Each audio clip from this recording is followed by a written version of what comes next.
Hoy aprenderemos la importancia de la psicología dentro del ámbito del deporte. También cómo la psicología tiene importancia en la recuperación de las lesiones en los atletas.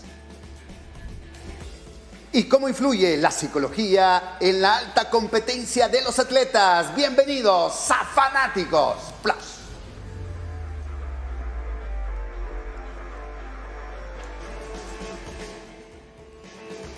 Buenas noches, bienvenidos, gracias por estar con nosotros, gracias por estarnos acompañando en este martes, en este día de vacaciones. Espero que usted la esté pasando muy bien, que haya tenido la oportunidad de compartir en familia y disfrutar de las fiestas agostinas. Quédese con nosotros porque vamos a aprender mucho este día, porque no solamente es el rendimiento físico, el esfuerzo dentro de un deporte, sino que también la psicología tiene mucho que ver para alcanzar el éxito. Arranco esta noche saludando a mis compañeros. Milton Aparicio, buenas noches, ¿cómo estás? Bienvenido. ¿Qué tal, Roberto, Carsen, amigos que nos sintonizan en el Plus? Qué gusto poderles saludar en este tiempo que están descansando, recuperando energías. Y bueno, vamos a aprender porque no solo el deporte tiene que ver con la parte muscular, con la parte física, con lo táctico, cuando son deportes o disciplinas de cancha, sino también la parte de los ánimos, la parte mental, lo cual es importantísima para el desempeño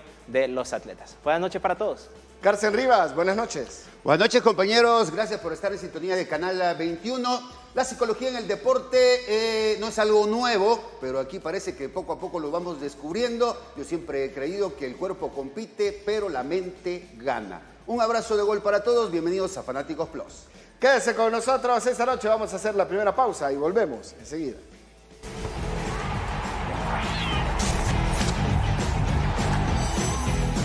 Ya regresamos.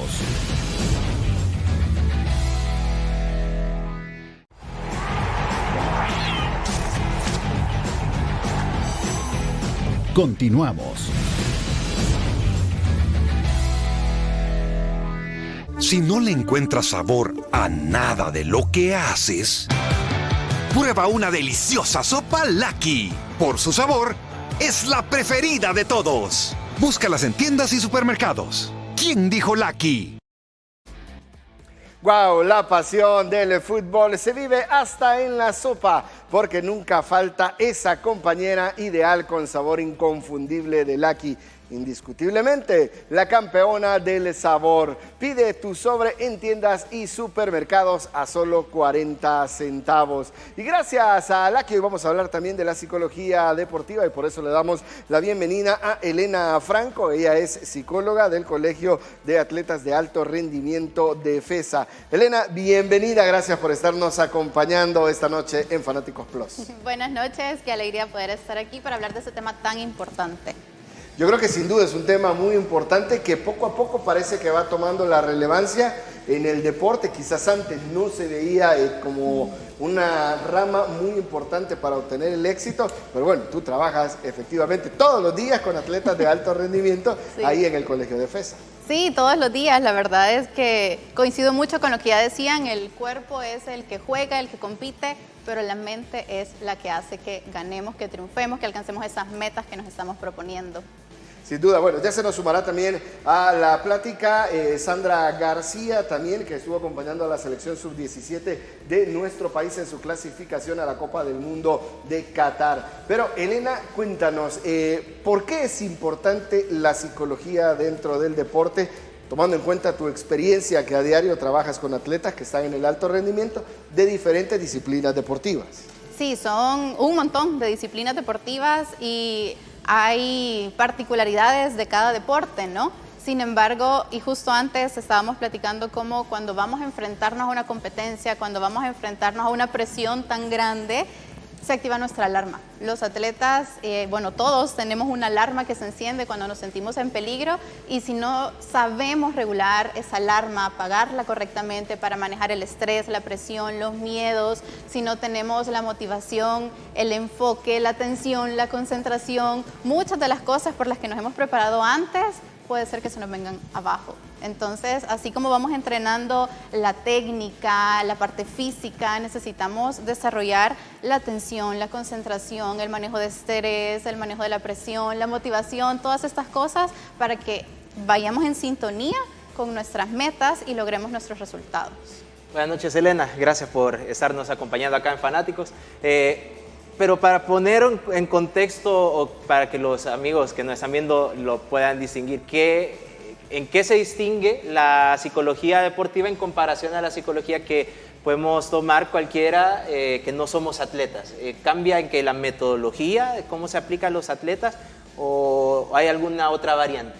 Sí, cambian muchas cosas, la metodología, sin duda, el enfoque, es una especialización. A ver, el perfil de un atleta es bien particular.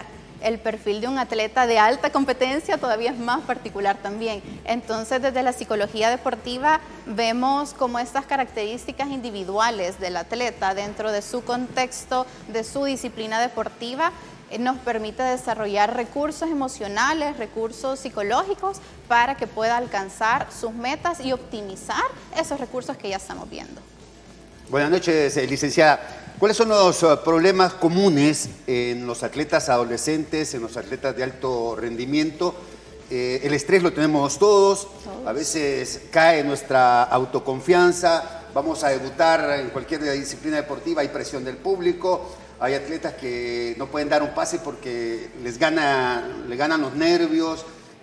¿Cómo trabajar con eso? ¿Algún tip para todos nuestros amigos televidentes, ya sean atletas o no atletas?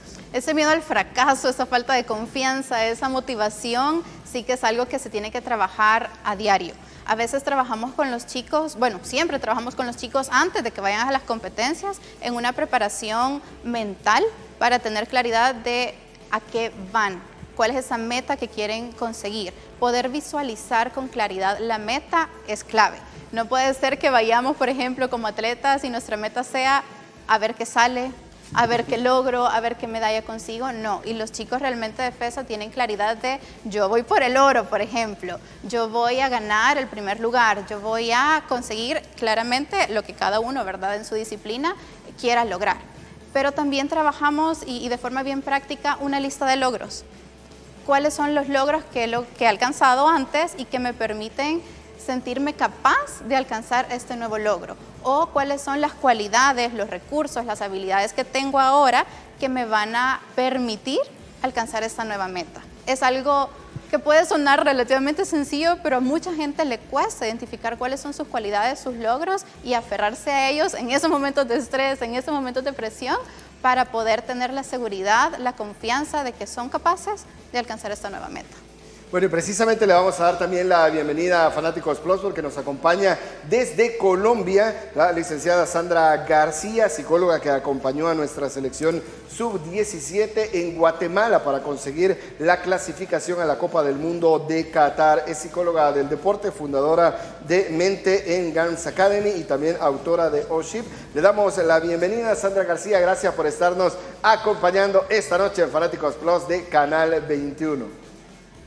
Hola, muchas gracias a ustedes por la invitación y muy feliz de poder conversar y compartir con ustedes.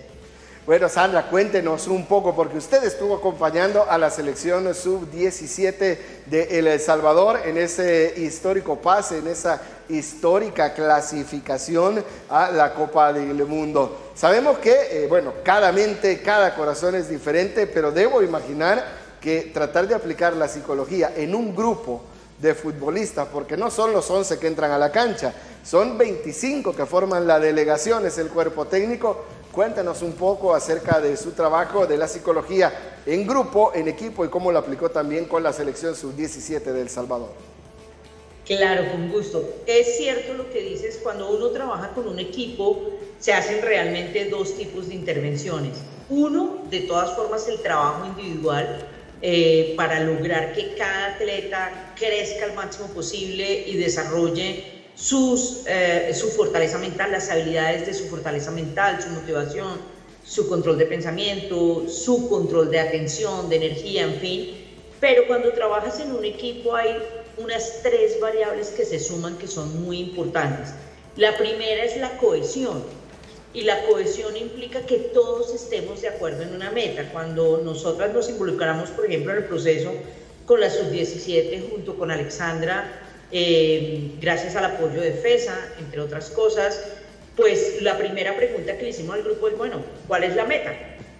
Y lograr que todos nos identifiquemos sobre una meta, eso es importante. Y la meta que el grupo tenía claramente identificada era clasificar al Mundial. La que nosotros propusimos fue un poco más allá, porque tiene que ver mucho con la motivación, que es soñar. Y la meta que propusimos y con la que también se identificó el grupo fue pasar la primera fase en el Mundial, que era ir más allá. Y es ahora sobre lo que estamos trabajando. Y las otras dos habilidades que son muy importantes en el grupo, en el trabajo del grupo, tienen que ver con el liderazgo y la comunicación. Es poder identificar y poder ir desarrollando en el equipo esos atletas que se perfilan como líderes, que van a poder guiar y conducir al resto de sus compañeros, y el trabajo de comunicación. Y eso es no solo entre los atletas, sino, bien lo dicen ustedes, con todo el cuerpo técnico, que es un trabajo muy importante. Entonces, digamos que de diciembre a febrero, de una forma muy, muy intensa, estuvimos haciendo, gracias al apoyo también del cuerpo técnico, un trabajo sobre todos estos aspectos, trabajos de cohesión, trabajos de conocimiento del grupo, de conocimiento de los jugadores, entre ellos, de generar también esa confianza, ese liderazgo, esas mejoras en comunicación, más todo el desarrollo de sus habilidades individuales. Claro, sin duda, gran trabajo el que se hizo con la selección nacional. Eso en cuanto al trabajo en conjunto, pero también yo creo que uno de los deportes donde se puede ver más claro o está más a la vista cómo es la concentración, el juego mental, esa autoconfianza en un deporte individual es en el tenis.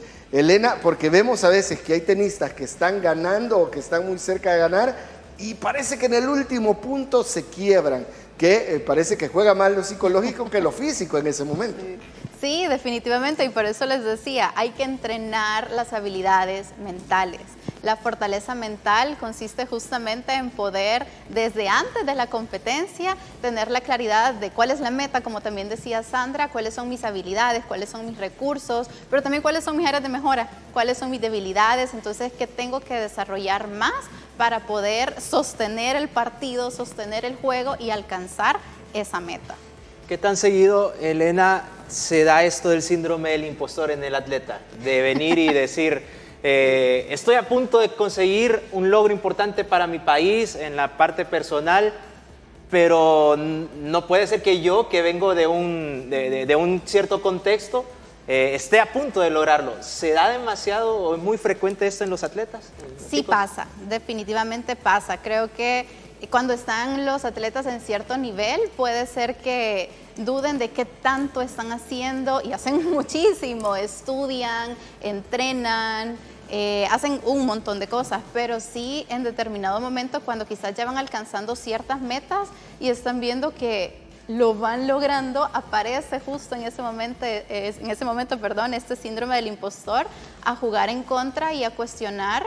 ¿Será que de verdad lo estás haciendo bien? ¿Será que te lo mereces? ¿Será que lo has hecho tan bien como otros? ¿Que vas a poder crecer todavía más allá? Entonces es algo que pasa y es algo que también hay que trabajar teniendo claridad de esas fortalezas, pero también de ese trabajo que se ha venido haciendo. A ver, no son atletas que ayer empezaron a entrenar, son atletas que desde los 3, 4, 5 años probablemente empezaron su camino, su trayectoria deportiva y ahora, años después, están empezando a cultivar algunos de esos frutos. Wow. Sandra García. Adelante con la pregunta, no se escucha. Sandra García, un gusto saludarla, un abrazo de gol. Le voy a comentar algo. Antes quiero felicitarla por el trabajo que hizo con la Sub-17. Yo platiqué con 2 o 3 jugadores de la Sub-17 y les pregunté, a ver, ¿qué tan importante fue el trabajo psicológico? Y me dicen, wow, importantísimo. Y yo, ¿por qué? Porque ella nos dio fuerza mental, porque cuando estábamos, goleamos en los primeros partidos, pero contra Jamaica nos caímos porque estábamos perdiendo. Pero el trabajo psicológico nos ayudó, oiga la palabra, a no rendirnos, que no todo está perdido, ¿Qué palabras dijo? ¿Qué fue lo que pasó para que clasificáramos al Mundial? Mire, yo creo que algunas veces me han sucedido experiencias en mi carrera deportiva en las que algunos entrenadores me dijeron, es que tú hiciste como magia, y yo digo, no. En realidad la convicción, porque eso es un trabajo de convicción, la convicción es algo que se entrena y que se entrena previamente. Lo que hicimos sí fue prepararnos para ese momento. O sea, yo recuerdo que durante la clasificación, durante el torneo de clasificación, antes de cada partido, hablándolo con el cuerpo técnico, hicimos un trabajo muy juicioso de calentamiento mental, preparando lo que podría suceder en cada juego. Y para el juego contra Jamaica, si bien sabíamos que nosotros teníamos que ganar, porque Jamaica entraba empatando, una situación que trabajamos previamente desde lo mental y que yo le preguntaba a los chicos era, ¿qué va a pasar si vamos perdiendo? ¿Qué va a pasar si vamos empatando? ¿Cómo va a ser nuestra reacción ahí? ¿Qué herramientas mentales tenemos y hemos desarrollado para poder reaccionar a ese momento? Y a mí me alegró muchísimo que cuando Brandon, que además es alumno FESA, yo estuve con FESA 3 años, termina el partido, él hace el gol, termina el partido y me dice, Doc, ¿sabe qué? Yo todo el tiempo tenía en mi cabeza ese pensamiento que usted nos había dado. Era una solución. Las soluciones mentales se preparan con anterioridad. Como bien lo ha dicho mi colega, se entrenan esas reacciones. Entonces, previamente lo habíamos trabajado, lo habíamos hablado, habíamos puesto al frente las posibilidades no tan positivas, habíamos puesto al frente el miedo, pero habíamos desarrollado también las herramientas para trabajarlo y para confrontarlo. Sandra, sin duda también hay que decir que le brindaron la posibilidad, las herramientas necesarias para acercarse al grupo. El cuerpo técnico de la selección sub-17 fue muy abierto para que usted también pudiera trabajar con los chicos esta parte que, si bien es cierto en lo deportivo, dentro de la cancha, en el esquema táctico, en ir alcanzando esas victorias, se logra la clasificación, también usted fue parte de ese boleto mundialista. Sí, no, y totalmente agradecida, mantengo una muy buena actual comunicación con el profesor Juan Carlos. Sin el apoyo del cuerpo técnico es muy difícil, porque los primeros que tienen que creer en la figura del psicólogo dentro del equipo y en que el trabajo mental va a sumar, por supuesto es el cuerpo técnico. Por fortuna, este es un cuerpo técnico que ha creído, que cree en ese proceso, que cree en esa importancia. Y también creo que en el mundo en general, pues la psicología ha ido demostrando que como ciencia y como disciplina, pues es algo que tiene que jugar un papel dentro del trabajo multidisciplinario en el deporte. Y creo que los atletas también cada vez lo entienden más. No es solo entrenar lo físico, lo táctico, lo técnico, si muchas veces ganar o perder se va a definir por la mente, pero la mente es algo que se entrena, que no se puede dejar al azar. Bueno, es interesante todo lo que estaba mencionando la licenciada Sandra. Elena, en cuanto a las disciplinas en lo individual, ¿hay alguna disciplina que tenga más trabajo en la parte psicológica de fortalecimiento de la parte mental para que el atleta dé más fruto, o depende más del atleta en sí lo que tenga que, no sé si la palabra correcta sería compensar o trabajar para que llegue de la mejor manera en la parte psicológica para la competencia?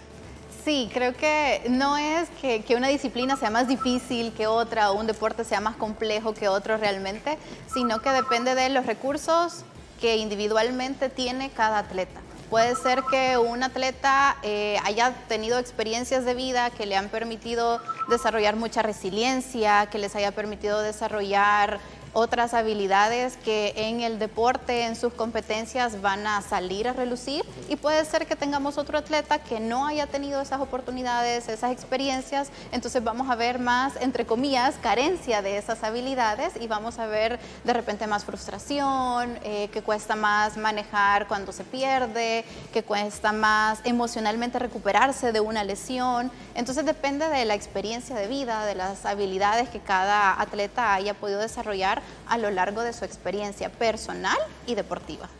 Licenciada, yo quisiera preguntarle qué piensa de los padres, porque son una pieza fundamental. Definitivamente. Cuando los hijos o los atletas están en una alta competencia, los padres solo esperan victorias, ¿no? Y hay una diferencia. Ustedes le dan principios, valores, los están educando de una manera excepcional, lo están haciendo fuerte mentalmente, pero en la casa a lo mejor hay insultos, hay regaños, hay golpes, etc. Esto es un plan integral. No podemos dejar a los padres a un lado cuando ustedes están entre el bien y el mal, digamos. Los papás son fundamentales, son una pieza clave, esencial. Y justamente tenemos que trabajar en sintonía. No podemos ir jalando cada uno para un lado diferente, porque si no, el atleta es el que lo sufre. El atleta y los resultados que espera lograr van a ser diferentes, se va a poder alcanzar el potencial realmente de ese atleta si no estamos en sintonía en la casa, en el colegio, los entrenadores, la psicóloga deportiva, todos los que estamos alrededor de ese atleta. Tenemos que ser coherentes, tenemos que estar en sintonía y caminar en la misma línea. ¿Qué le diría a los padres de estos atletas?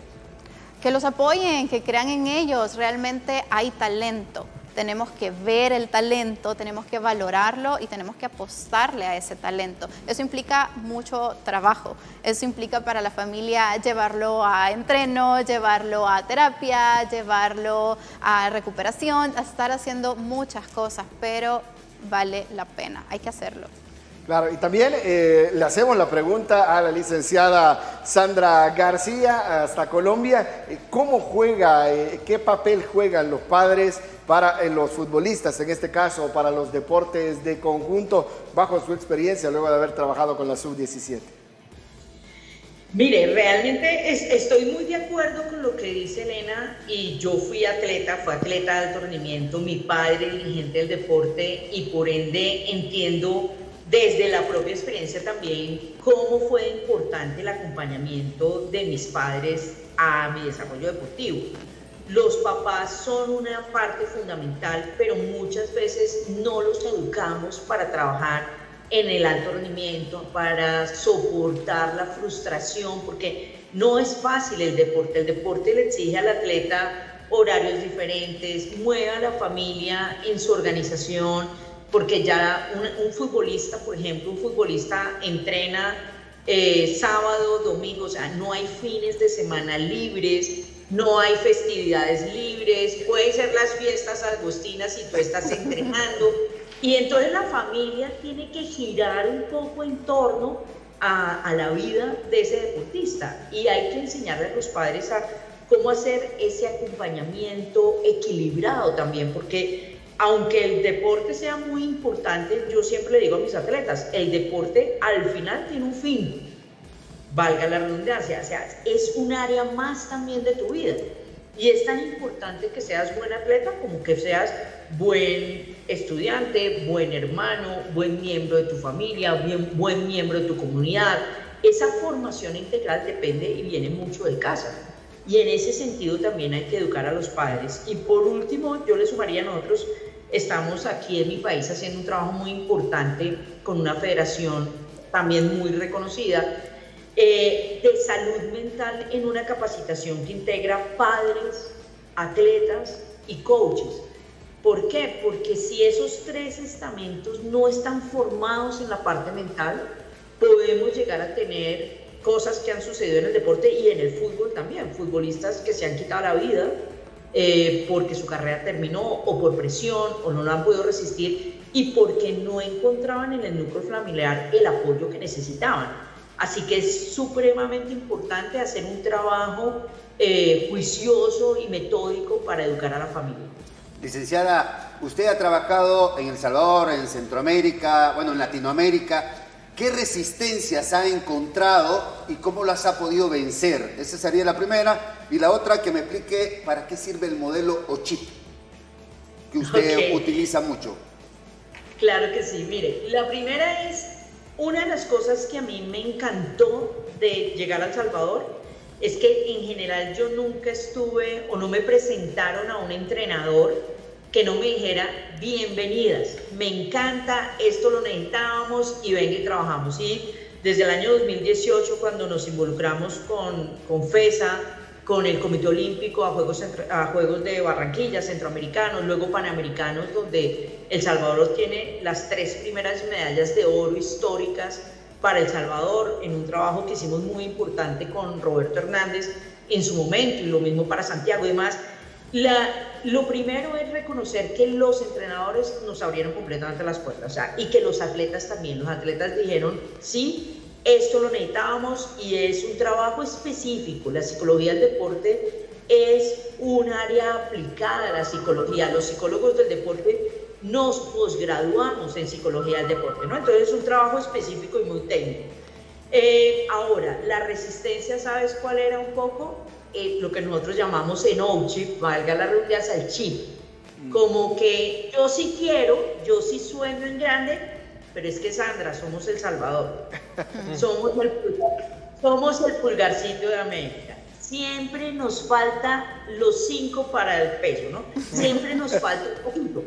Entonces empezar a cambiar ese chip, ¿no? Y enseñarles a los atletas, oye, no, somos capaces de ser, como lo es hoy Ivonne Noches, campeones mundiales. Yo conocí a Ivonne en 7º, 8º grado. Y ella tenía ese sueño, pero es pasar del sueño a creer, yo soy capaz. Ese pensamiento para mí generaba una gran resistencia. Y en ese sentido te respondo lo que es O-chip. A raíz de mi experiencia como atleta y de nuestra experiencia con Alexandra, ya de más de 25 años trabajando con atletas, siempre nos preguntábamos realmente cuál es la diferencia entre un atleta que logra el éxito y aquel que no lo logra. Lograr el éxito es que lo que yo entreno, yo pueda transferirlo a la competencia de la misma manera, y no al revés. A veces hay atletas que entrenan y son unos campeones en el entrenamiento, pero van a la competencia y compiten fatal. ¿Qué es lo que hacen los mejores? ¿Cuál es la diferencia? Para nosotros son 3 cosas. Lo primero, los mejores tienen una alta motivación. Ese es O-chip, es un círculo que tiene 3 eslabones. 1, motivación. Sueño en grande, pero sé que diariamente tengo que hacer unas tareas. El segundo y más importante, precisamente, es el que acabo de mencionar, el chip, el pensamiento. Los mejores atletas triunfan porque piensan de una manera distinta. ¿Qué hago como equipo cuando voy perdiendo un partido? ¿O cómo nos concebimos nosotros como un equipo? Yo les podría compartir unas fotos, pero de pronto las puedo mandar además. Nosotros esos pensamientos, por ejemplo, los establecimos con la sub-17. Y yo los ponía en la nevera de hidratación, los ponía en el camerino, los ponía en todos lados, y todo el tiempo estábamos trabajando sobre esos pensamientos, sobre esas creencias. Entonces el chip para mí es absolutamente fundamental. Y el tercer eslabón que completa ese círculo es el control, porque el pensamiento y el control siempre van de la mano. Cuando yo dudo, cuando yo no tengo confianza, normalmente mi ansiedad se eleva, mi atención se vuelve más interna, y es cuando uno dice se desconcentró, ¿cierto? Se fue la cabeza para otro lado.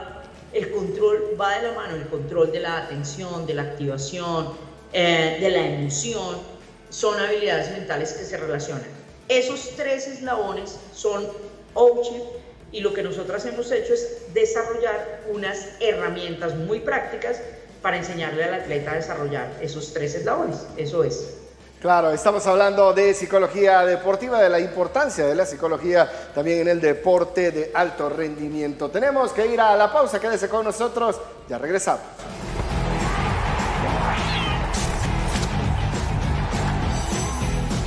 Ya regresamos.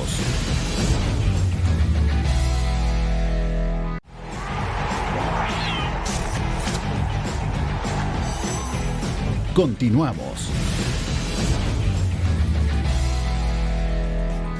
Gracias por continuar con nosotros. Estamos en un programa especial hablando de la psicología deportiva. Nos están acompañando la licenciada Elena Franco, psicóloga del Colegio de Atletas de Alto Rendimiento de FESA, y también la licenciada Sandra García, psicóloga que acompañó y fue parte de la delegación de El Salvador que consiguió el boleto a la Copa del Mundo de Qatar. Elena, quiero preguntarte también cómo manejar desde la parte de la psicología la frustración, porque si bien es cierto que a todos nos gusta ganar, a todos nos gusta el éxito, también está esa otra parte, cuando no se consigue la meta, cuando no se consigue el objetivo en lo individual para un atleta. cómo se logra sacarlo de ese abismo en el que ha caído el atleta para que vuelva a tener ese ritmo, vuelva a poder competir en todo lo alto.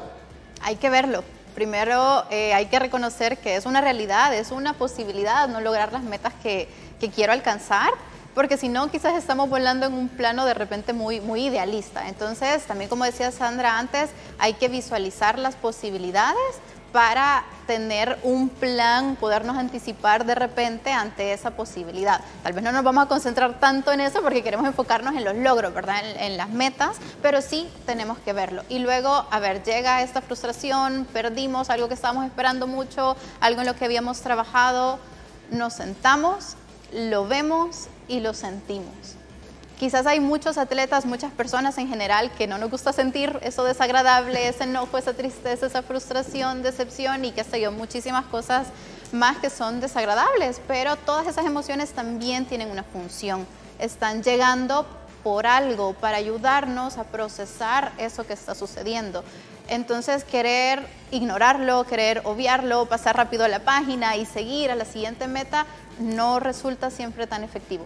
La realidad es que es más conveniente vivir ese proceso de duelo, quizás, de que perdí esta competencia, sentarnos un momento donde yo puedo elegir tener el control sobre eso que estoy sintiendo, sobre eso que estoy experimentando y luego, ahora sí, puedo ya enfocarme en qué viene. Ahora sí podemos seguir y pasar la página, pero no podemos saltarnos este paso antes. Si no, probablemente vamos a llegar a trabajar otra meta, pero con ese nudo en la garganta todavía, con ese peso de no he llorado esta pérdida, no he vivido, no he elaborado este proceso previo. Entonces, primero sentimos y seguimos. Elena, uno de los imponderables que puede pasar para que un atleta no tenga éxito en alguna disciplina, en alguna prueba, son las lesiones. ¿Cómo se trabaja eso de poder venir, animarlo? Porque también luego sucede que a la hora de ya ir probando previo a una competencia, siempre está eso de que, y si hago un esfuerzo más, me voy a lesionar, voy a recaer en la lesión y va a ser peor. ¿Qué tan complicado es o qué tan complejo es ese trabajo por un fracaso o una pérdida por lesión? Es duro, realmente es de las cosas quizás más duras que puede vivir el atleta. Hace poco justo un atleta vivió una lesión, está fuera del deporte por ciertos meses y lo primero es lo mismo, sentir, vivir ese duelo de no voy a poder ir al Panamericano, no voy a poder seguir entrenando, tengo que quedarme en cama y reconocer la realidad que eso implica. Puede ser que algún atleta se lesione y diga, no, yo en 2 semanas ya estoy bien y sigo. Y no, realmente no es muy factible eso. Entonces, volver a ese principio de realidad, de conocer cuál es mi tipo de lesión, qué va a implicar para mi carrera deportiva y luego ver qué puedo hacer. Tal vez no puedo seguir entrenando como antes, pero estar yendo a las terapias físicas, estar participando en los entrenos, seguir siendo parte del equipo, son cosas que son muy valiosas para el atleta en ese momento, para que no esté aislado por completo de su proyecto de vida deportivo en ese sentido, y luego fortalecer la parte mental de qué voy a hacer a mi regreso. Voy a regresar en grande, voy a regresar a qué etapa, cuál es la nueva meta. Hay muchas cosas en ese sentido físico, como han dicho, en esta parte de recuperación, pero también recuperación mental, en cómo voy a regresar, qué voy a hacer con este miedo que ahora tengo de volverme a lesionar, de sentir algo similar a lo que estoy sintiendo ahora y tal vez ya no seguir con el mismo nivel que llevaba. Todas esas son cosas que se van viendo, se van evaluando y se van preparando para cuando sea el momento del regreso no vayan a frenar más de la cuenta por lo menos el retorno del atleta. Licenciada Sandra García, usted hablaba algo muy importante de que hay que cambiar el chip. Aquí se ha insistido mucho que se incluya la psicología en el fútbol. Y se hizo un estudio a ver qué pensaban los jugadores. Y un grupo dijo, sí es necesario, pero hubo otro que decía, no. Y le preguntaron por qué, porque pensaban que iba a ser oreja del dirigente. Es decir, que le iba a contar todos los problemas que ustedes como psicólogos le iban a contar. Por ejemplo, tengo este vicio, tengo estos problemas. Entonces, ¿cómo romper eso? y contarnos un ejemplo de éxito que tuvo con algún atleta, obviamente sin romper la confidencialidad que siempre ha existido. Eso es un mensaje mío a los atletas, que no tengan miedo. Ellos tienen que guardar una secretividad, ¿verdad? Sí, claro. Igual que los sacerdotes, no pecados si deben hablar. Mire, yo creo que es que el fútbol es un deporte además muy sui generis. La cultura del fútbol es una cultura muy especial y muy diferente a otros deportes, especialmente deportes individuales. Yo se lo digo porque mi primer trabajo con fútbol profesional fue en Colombia a finales del año 2004-2005 en Santa Fe, que acaba de ser campeón en el fútbol colombiano. Y en ese tiempo era muy difícil. Hoy en día todos los equipos tienen un psicólogo en el equipo profesional y en todas las categorías de formación. Es un cambio en la cultura que se hace con trabajo. Y digo porque a veces hay mucha resistencia porque se tienen otro tipo de creencias, ¿no? Entonces, no, de pronto es mejor echarnos el agua bendita y ya con eso es suficiente. Y es que eso yo no hablo en contra de hecho soy gran creyente, ¿cierto? Pero es que la psicología es una ciencia, entonces en la medida en que los cuerpos técnicos de los equipos de fútbol se han ido profesionalizando, se han ido formando académicamente, yo creo que también ha sido más fácil que los cuerpos técnicos y los mismos futbolistas vayan aceptando este rol del psicólogo, que yo creo que en El Salvador, porque conozco bastante bien, son 7 años de trabajo, pues es algo que tiene que irse formalizando. Yo siempre he dicho que en El Salvador cambiará mucho el rol del psicólogo del deporte cuando haya un posgrado de psicología del deporte. Fue lo que pasó también en mi país, ¿no? Entonces al principio yo fui la primera que se posgraduó, lo tuve que hacer fuera de mi país, pero cuando existió el posgrado, hoy ya hay más de 250 psicólogos egresados en 23 años.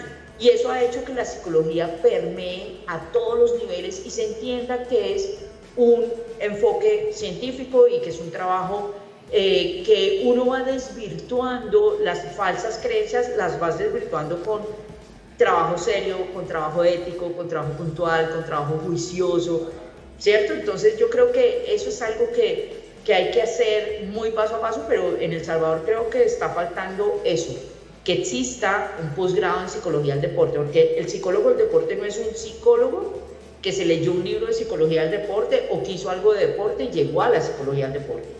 No, claro. es un profesional que se especializa y ese paso creo que le va a ayudar mucho a crecer a la figura del psicólogo del deporte, específicamente en el fútbol, por ejemplo. Eso va a ser importante. Y éxitos, pues gracias a Dios,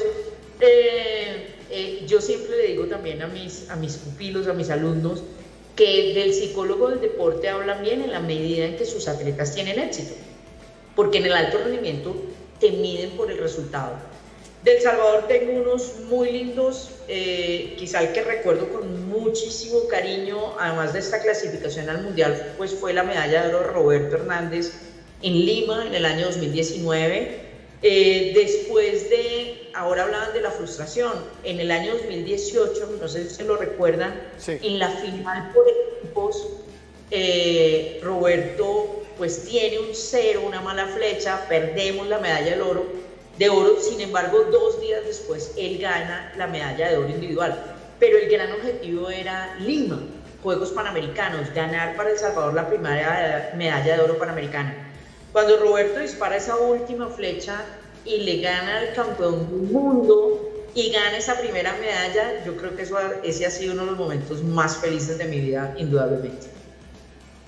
Claro, vamos a hacer la pausa, quédese con nosotros y regresamos en Fanáticos Plus.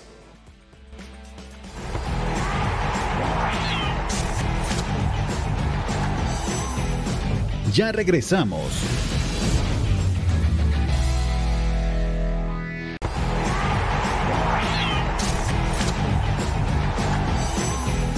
Continuamos. Estamos hablando de la psicología deportiva, su importancia en el deporte de alto rendimiento, y nos acompaña Elena Franco, psicóloga del Colegio de EFESA, y también Sandra García, psicóloga experta y parte de la delegación de nuestra selección sub-17 que consiguió la clasificación al Mundial de Qatar. Elena, también quiero preguntarte acerca de, a veces se da el bullying y también puede darse en el deporte. Cuando quizás alguien no alcance el rendimiento que se esperaba, puede ser que otros compañeros atletas o competidores alrededor puedan llegar también a presentar este tipo de conductas como el bullying. ¿Cómo se lucha contra eso? Hay que trabajar a nivel individual y a nivel grupal. También, como decía Sandra hace un rato, las intervenciones van en las dos vías. Por un lado, quien está haciendo el bullying o quien está molestando al otro atleta por la razón que sea, seguro hay historia detrás de esas acciones que estamos viendo, emociones, ideas, pensamientos que no vemos. Nosotros solo estamos viendo las acciones, entonces tenemos que, como psicólogas, ir atrás de eso que se ve, que al final solo es el síntoma, como podríamos decir, o la punta del iceberg, e indagar qué está pensando, qué está sintiendo este atleta como para llegar a hacer estas cosas. Luego el atleta que está sufriendo el acoso, que está siendo molestado, pues también tenemos que trabajar con él en estas vías de qué siente, qué piensa, qué quiere hacer, su motivación seguramente se está viendo muy afectada. Y luego como equipo, porque al final, si es un deporte como el fútbol del que hemos estado hablando, necesitamos que haya mucha cohesión, mucha comunicación, no podemos estar trabajando solo de forma individual. Entonces, eventualmente sí, tenemos que trabajar como equipo, analizar, evaluar cómo está funcionando esta dinámica grupal, cómo se está viendo afectada por esta situación que está dándose, y tratar de resolver, mediar de alguna manera para que las cosas individuales se trabajen de forma individual, pero las grupales también se puedan enfrentar de manera grupal y resolver de esa manera también. Licenciada, ¿hay alguna diferencia cuando se trabaja mentalmente entre un hombre y una mujer? Pues somos diferentes. Sí, somos diferentes, pero usted dice, no, las mujeres son más guerreras, pero quiero oírla de una psicóloga, ¿no? A ver, no sé si todas las mujeres somos más guerreras que todos los hombres, pero todos somos diferentes. Entonces, antes de emitir alguna opinión o alguna evaluación general de los hombres, los futbolistas, los de baloncesto, necesitamos ver realmente, sí, tal vez el perfil un poco general que puede tener cada atleta, pero luego las diferencias individuales. Pensamos, sentimos diferente, nuestra historia de vida ha sido diferente, la interpretación que le damos a las metas, a los entrenos es diferente. Entonces, tenemos que partir de ahí, de qué significa para esta atleta, qué significa para este otro atleta esa meta. Significa cosas diferentes. Entonces tenemos que irnos con eso que para ellos significa, ni siquiera lo que significa para mí. Tal vez para mí significa algo, pero ¿y si para el atleta significa algo diferente? No voy a trabajar con él desde mi perspectiva, sino desde la perspectiva de él, lo que es importante para él. Tal vez para mí es valioso la medalla de oro y yo quiero que gane la de oro porque sí, pero si este atleta está enfocado por diferentes razones en plata, en mejorar su tiempo, esa tal vez es su meta ahorita y después va a subir a otra meta, ok, entonces partimos de lo que es importante para el atleta. Okay. Licenciada Sandra, qué gusto de saludarle. Le quería consultar sobre lo que mencionábamos del bullying, cómo se trabaja el bullying y si en parte también con la selección sub-17, quizás no bullying, pero la presión de que El Salvador nunca clasifica a un mundial o no se lograban clasificaciones a mundiales. No sé si entra esto siempre en ese rango de bullying, pero que también se tuvo que trabajar estos comentarios específicos con los chicos para que lograsen la clasificación y superar sobre todo este tema. De acuerdo, yo creo que de hecho las dos cosas que plantean se pueden unir para mí en una solución muy importante, que es fortalecer el yo soy, el autoesquema, el autoconcepto del atleta. Cuando un niño o un atleta es sujeto de bullying y se deja bullear, es porque en gran parte su autoconfianza, su autoestima, su autoesquema, su autoconcepto son débiles. Cuando eso cambia y eso es fuerte, tú ya no te dejas burlar. Y lo mismo pasa con la crítica. Críticas siempre van a... Y en el fútbol sí que más, ¿no? Porque además es que todos sabemos de fútbol.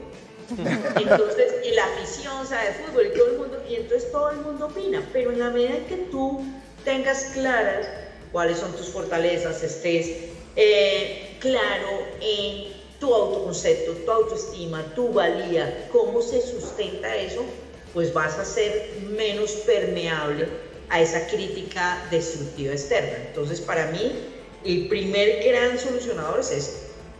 Claro, licenciada Sandra también, bueno, antes de despedirla y agradecerle por habernos acompañado, yo la quiero en mi equipo, yo la quiero en la sub-17 allá en el Mundial, porque yo quiero ser campeón, yo quiero saber qué se siente ser campeón del mundo, independientemente que sea en categoría sub-17, así que ojalá y la podamos tener en Qatar con los chicos. Pero para despedirse, ¿qué mensaje le daría a esos deportistas, ya sea de alto rendimiento o que quieren aspirar a ser campeones en cualquier disciplina deportiva? ¿Cómo deben trabajar desde lo psicológico para llegar a obtener la meta que ellos se planteen? Licenciada, le agrego algo más para esta selecta que sueña acudir al Mundial 2026. ¿Se puede, no se puede? Ah, también la sumamos al equipo, véngase. Yo creo que se puede y a mí me encantaría ser parte de ese equipo. Ahora el cuerpo técnico es el que tiene que creer eso, ¿no? Que uno puede sumar. Pero bueno, creo que esa puerta hay que dejarla ahí. Ahora, también quiero estar en Qatar y también sueño en grande, y para mí el mensaje es ese. El primer mensaje es: hay que soñar en grande. Si tú no sueñas en grande, tú vas a conseguir cosas pequeñas, porque luego de soñar en grande tienes que aprender a creer en grande, a entrenar tu pensamiento con convicción para conseguir eso que sueñas. Y finalmente es hacer las tareas de cada día con esfuerzo, con constancia, con persistencia, porque son procesos, no son actividades, no son acciones, no es un día, no es una charla, es un conjunto de acciones consistentes y permanentes en el tiempo para conseguirlo. Así que mi mensaje es ese: sueña en grande, cree en grande y trabaja demasiado. Gracias, licenciada Sandra García, por habernos acompañado desde Colombia esta noche en Fanáticos Plus. Con mucho gusto, un saludo y muchas gracias a ustedes. Gracias. Bueno, Elena, también, ¿qué mensaje le darías a los chicos, a esos jóvenes que sueñan con llegar a ser grandes atletas y poner el nombre de El Salvador en alto? Hay que hacer el trabajo. Podemos, sí, tener muchísimos sueños, pero tenemos que ser conscientes también que hay que trabajar duro. Hay que entrenar el doble, hay que estudiar, hay que trabajar la mente, hay cosas que hacer. Entonces, yo creo que todos tenemos sueños. A veces nos da miedo, nos da pena decirlos en voz alta. Entonces, esos sueños que están ahí guardados, decirlos en voz alta y luego hacer lo que hay que hacer. Sabemos qué es lo que tenemos que hacer, pero a veces también nos gana la pereza, no queremos decirlo en voz alta, no queremos escuchar al maestro, a la mamá, a la abuelita. Entonces, soñar, decirlo en voz alta, porque en la medida en que lo digo se hace realidad, y luego ponernos a hacer lo que tenemos que hacer. El entreno, el estudio, el trabajo mental, esa lista de logros que hablábamos al principio, esa lista de cualidades también que decíamos, necesitamos hacerlas. Yo creo que esa es una buenísima tarea para empezar. Hagamos una lista de 10 cualidades y 10 logros que tenemos. Todos tenemos recursos personales, todos tenemos recursos emocionales, pero quizás no los vemos, quizás no nos lo dicen. Entonces, si queremos soñar, si queremos lograr, si queremos hacer, necesitamos ver con qué contamos. Así que empecemos por ahí. ¿Cuáles son mis cualidades? ¿Cuáles son los logros que tengo a la fecha? El sueño que tengo, a decirlo en voz alta y empezar a hacer mi plan de trabajo para alcanzar ese sueño. Con esa palabra ya me siento superhombre y cualquiera mujer se siente supermujer. La verdad que wow, espectacular, gracias. Gracias por habernos acompañado esta noche. A ustedes. Gracias, compañero. Buenas noches. Gracias. Buenas noches. Chao, buenas noches. Buenas noches, un abrazo. Buenas noches, que descansen.